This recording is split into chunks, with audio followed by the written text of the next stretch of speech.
What the heck is going on, everybody? Lunchtime here, bringing you the top 10 class setups to try out in League play. We're going to be going class by class, so be sure to stay tuned to check out all 10. Before we do that, I need to announce that tonight, over on my Twitch stream, doing another stream with 1v1me, and in case you missed the last one, 1v1me is an iOS app where you get to play against other people for money. And again, I have spent time on many different wager websites, so trust me when I say that 1v1me is the best that you're going to get out there. It's completely free to download and play. They don't take any fees like the other websites do. All you got to do is download, start a challenge, choose the amount that you want to play for, and then wait for your match. You do have to be 18 or older to play for money, but you can play for free starting now. Unfortunately, now it's only available in the US and on iPhone, but they're hoping to get Android by the end of this year. Click the top link in the description. The first 1,000 get their first $1 for free. And I'll see you guys tonight on stream. Last stream I went 13-0, so I need you guys to come in with the heat today, okay? The heat. So in terms of League play classes, we're going to start with my bread and butter. I'm an SMG player at heart, so I gotta go with the AK-74U. I try to stay true to most of the GAs in this video, at least for the first couple of classes. Later on, we're going to get into some of the crazier stuff. And in case you guys don't know what a GA is, it's a gentleman's agreement, basically where pros agree to not use certain weapons or attachments because they are deemed unfair. I tend to dance around that line when it comes to content, but a lot of the time, if I'm truly trying hard, I stick to the GAs as best I can. The attachments on the AK-74U are here. The Spetsnaz compensator is definitely what you're going to want to use. Reduce that vertical recoil. Horizontal, it's still tolerable with this one. Up next is the 9.3 extended. The reason that pros use this class is because it gives you that increase in bullet velocity without the downsides that the other ones come with. And I'm not sure if they ever GA'd these attachments, but the 9.3 extended ended up being the best one in terms of lack of downsides. For the underbarrel, we're rocking the foregrip, okay? The old meta used to be the speed grip. Some people might rock the Spetsnaz grip if they're looking to reduce that recoil. But foregrip, same thing as the barrel. It's the best for not having any downsides along with it. After that is going to be your GRU elastic wrap. This one is going to be pretty standard across the board for a lot of the guns, but this one allows you to ADS while going prone, as well as the flinch resistance and aiming down sight time increase. For the stock, we're going KGB skeletal.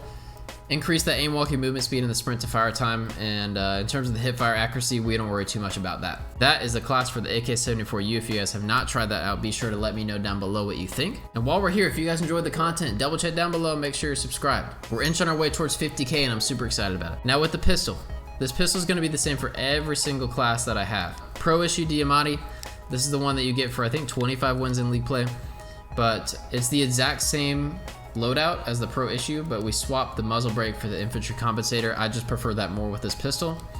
The barrel, we rock the 7.8 extended. The reason you don't want to use reinforced heavy or the tac ops is because of the sprinting movement speed. And in terms of getting places faster, especially in S&D, you're going to want to be running with your pistol. So that's why we rock the 7.8 extended. Doesn't have any downsides in terms of the sprinting. And I get a lot of comments asking why I sprint the way that I do. I have a video on the sprint glitch for Cold War. I'll link that below. We're skipping the laser because that is G8, although if you don't care about that, you are more than welcome to throw a steady aim laser on there. The 24 round magazine, of course. In terms of the other ones, you want to stay away from the aim down sight time penalty. The 24 round just seems to be the best overall. And the airborne elastic wrap for that flinch resistance and aiming while going prone. And that is all for the Proissue Diamatti. I tend to run flashbang on my classes. I prefer them to stun, and of course the smoke, I believe, is completely GA'd. Simtex and trophy system. Perks across the board, if you are running Lawbreaker, so 5 attachments, you're going to be running Flak, Tac, and Ninja. And if you are running an AR class, you can run Gearhead or Assassin. I try to avoid using Scavenger because in game modes like Search and Destroy, it makes a really loud noise when you pick up those ammo packs. Sometimes you're wanting to stay more stealthy, so I stay away from that. Anyways, up next is the Gunfighter Krig class. This is probably the best assault rifle in Cold War. I think it has to be. Just all around, the gun doesn't move, it kills quick. It's just all around well balanced. And getting into the attachments, I like to have the Millstop Reflex. Some people prefer Microflex LED. I feel like the gun shoots straighter when you rock the Millstop. Next, we have Infantry Compensator. I mean, it just makes it beam. It truly does. 19.7 Ranger, you want to increase that bullet velocity all the way. And in terms of bullet velocity, that's really the only barrel that does so. We are skipping the laser for this gun because we're trying to stay GA appropriate, of course. Field Agent Grip, that's going to stay pretty standard for these ARs. The 40 round drum, or the 40 round magazine. The Airborne Elastic Wrap, again, for the same reasons that we've been using it on the other guns, as well as the Raider stock. So you have the aim walking movement speed and the sprint to fire time. This is definitely the stock that you need to be using. I also forgot to mention that I run Gearhead on this class. I don't remember if that's G8 or not, but if it happens to be, I just run Assassin. Again, just trying to stay away from Scavenger. And that is the class right there. That is it for the Krig, except up next. Now this is a very interesting class that you guys need to try out. Number 3 is the Proissue Krig 6 5 attachments. Okay, this one allows you to run Lawbreaker so you can have flak, jacket, and tactical mask. What we're doing here, we're scrapping the muzzle, we're scrapping the magazine. It is just Millstop Reflex, the 19.7 Ranger, same thing as the one before, the Field Agent Grip, the Airborne Elastic Wrap, and the Raider Stock. In certain modes, the one I'm thinking off the top of my head is Standoff S&D. Maybe round 1 where you don't have trophies. You want to use a Krig, but you don't want to be exposed to stuns or nades. You might throw this class on, push up to a site, and try to play it from there. It still shoots pretty straight, even without the infantry compensator, so it's worth a try. I actually really enjoy using this class. I'll have to make a video on it soon enough. Now we get into some of the crazier stuff. If you just want those pro classes that every pro is going to use, every scrim is going to use, these two are what you'll stick with. Okay, just the Gunfighter Krig, the Lawbreaker AK-74U, and sometimes the 5 attachment Krig. Now, if you're trying to have some fun and do good in league play, these are the classes that are gonna mix things up a little bit. What I change in all of these classes is I do add Scavenger. I know I mentioned earlier that I don't like to run it because of it making you louder. But when you're using a gun that isn't the AK-74U or the Krig, you're not gonna have as much ammo, so I rock Scavenger with these. This Groza class. People were using the Groza in high roller wagers before it was buffed. Now that it's buffed, you guys need to try it out. Trust me when I say this. I made a video on it not too long ago. It's nuts. The class, Millstop Reflex. Same thing as the Krig, with a Spetsnaz compensator. Increase the vertical recoil control. The GRU composite. This one is kind of the best of both worlds. Gives you damage range, gives you bullet velocity, but doesn't have any downsides. We're going without the laser because even though the DLC weapons are G8, I try not to go overboard, so we're gonna go without the laser for this one. Spetsnaz grip, they buffed this, okay? It goes plus 15, plus 25. So this gun shoots so straight. We're doing the 40 round drum, running Gunfighter on this class, the GRU elastic, pretty typical. And the KGB pad, they also buffed this. It's plus 50 to sprint to fire time and plus 40 to aim, walking, movement speed, man. It's so nuts. Same thing for the rest of the pistol and the tactical lethals and perks and whatnot. I love this class. I really do. I really do. This gun is a blast. Next, the FFAR. Scump was using this in a recent stream that I was watching, and he convinced me to pull it out, and it's amazing. They also buffed this one, so a lot of the ARs got a recent buff. I wish the SMGs would get a little more love, especially because only the AK-74U is viable right now. Regardless, we are using Gunfighter on this class. We're not going to run a body or an optic. It's still so important to have that 38 round magazine. Infantry compensator for the muzzle, pretty standard. The Ranger, also standard for assault rifles with that bullet velocity. Skipping the laser, going to Field Agent Grip, pretty usual, as well as the, like I said earlier, the 38 round, Airborne Elastic, and the Raider Stock. Love, love, love the FFAR. Now, we are getting into intense toxic territory with the XM4. This one also got a buff, after I think it got a nerf a little bit ago.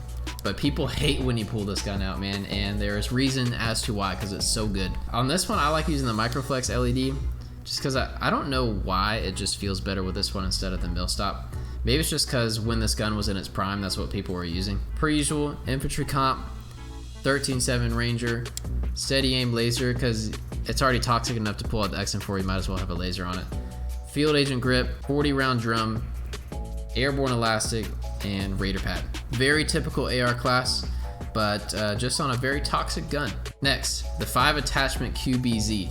This one is actually a ton of fun.